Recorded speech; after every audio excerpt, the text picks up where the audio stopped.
18 महापुराणों में गरुड़ महापुराण का अपना एक विशेष महत्व है। इसके अधिष्ठात्री देव भगवान विष्णु हैं, अतः यह वैष्णव पुराण है। इसके महात्म्य में कहा गया, जैसे देवों में जनार्दन श्रेष्ठ हैं और आयुधों में सुदर्शन चक्र श्रेष्ठ है, वैसे ही पुराणों में यह गरुड़ पुराण हरि के तत्व निरूपण में मुख्य कहा गया है।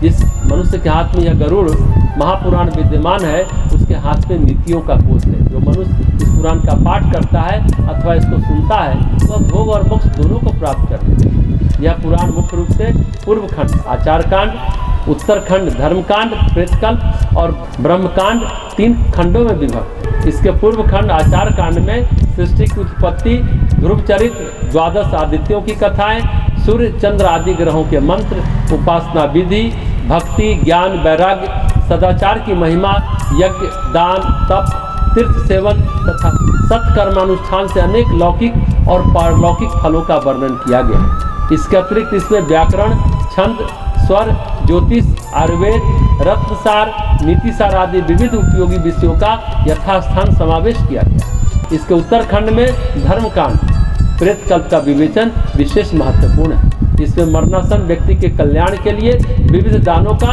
निरूपण किया गया। मृत्यु के पश्चात अर्धदैहिक संस्कार, पिंडदान, श्राद्ध, सपिंडीकरण, कर्म विपाक तथा पापों के प्रायश्चित का विधान आदि का विस्तृत वर्णन किया गया है। इसके अतिरिक्त इसमें पुरुषार्थ, चातुर्य, धर्म, अर्थ, काम और मोक्ष के साधनों के साथ आत्मज्ञान का सुंदर प्रतिपादन है। इस पुराण के स्वाध्याय से मनुष्य को शास्त्र मर्यादा के अनुसार जीवन यापन की शिक्षा मिलती है। इसके अतिरिक्त पुत्र, पौत्र आदि पारिवारिक जनों की परमार्थिक आवश्यकता और उनके कर्तव्य बोध का भी इससे विस्तृत ज्ञान कराया गया। विभिन्न दृष्टियों से यह पुराण जिज्ञासुओं के लिए अधिक उपादेय, ज्ञानवर्धक तथा वास्तविक अभ्युदय और आत्म कल्याण का निर्देशक है।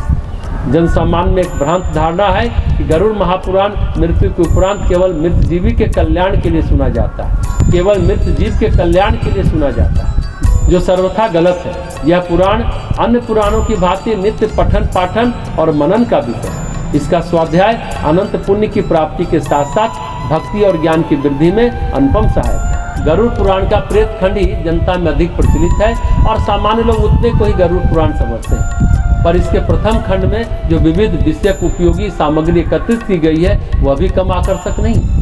इसका सबसे महत्वपूर्ण अंग प्रेत खंड में दिए गए यमराजपुरी के वर्णन और नरकों की भयंकरता को समझकर पाप कर्मों से बचे रहने का प्रयत्न करना ही है। जो लोग इसको ऐसी भावना से पढ़ेंगे या सुनेंगे, वे अवश्य इससे लाभान्वित होंगे। धार्मिक और विवेकवान व्यक्तियों के सम्मुख मानव जीवन की जो समस्याएं प्राय उपस्थित होती है, उन्हें मरणोत्तर जीवन की समस्या बहुत महत्वपूर्ण है। संसार का कोई देश या जाति ऐसी नहीं जहां इस संबंध में विचार न किया गया। जंगली कहलाने वाले जातियों में भी इस संबंध में धारणाएं पाई जाती हैं, चाहे वह कैसी ही विचित्र अथवा असंगत क्यों न हो। इसके विपरीत ज्ञानी और अध्यात्म क्षेत्र के ज्ञाताओं की धारणाएं बहुत कुछ बुद्धि से युक्त और तर्क संगत होती है। कुछ भी हो, मरने के बाद हमारी स्थिति क्या होगी, यह प्रत्येक मानव मस्तिष्क में कभी न कभी उत्पन्न होता ही, और प्रत्येक व्यक्ति अपनी विद्या, बुद्धि अथवा जानकारी के अनुसार उसका समाधान भी किया करता है।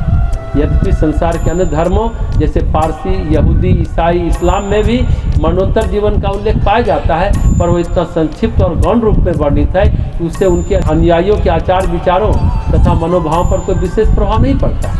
इसके विपरीत हिंदू धर्म में विशेषतः उसके पौराणिक साहित्य में इसका इतना अधिक विवेचन और विस्तार किया गया है कि भारतवर्ष में प्रत्येक काल में इसका प्रभाव देखने में आता है। यहाँ करोड़ों शिक्षित और अशिक्षित व्यक्ति ऐसे हैं जो मृत्यु के उपरांत पुनर्जन्म होने एवं इस जन्म के प्रत्येक कार्य का फल पाने में अटल विश्वास रखते हैं। ऐसे लोग अपने सुख दुख, हानि लाभ, सफलता असफलता, भलाई बुराई आदि सब बातों का कारण पूर्व जन्म के कर्मों को ही मानते हैं। इसके सिवा धार्मिक ग्रंथों के ऐसे वर्णनों के परिणाम स्वरूप जनसाधारण में स्वर्ग और नरक संबंधी विश्वास इतना अधिक पाया जाता है कि वे हर समय इसका जिक्र करते हैं और उनके दान पुण्य, परोपकार, कर्मकांड आदि का आधार भी इन्हीं विचारों पर रहता है।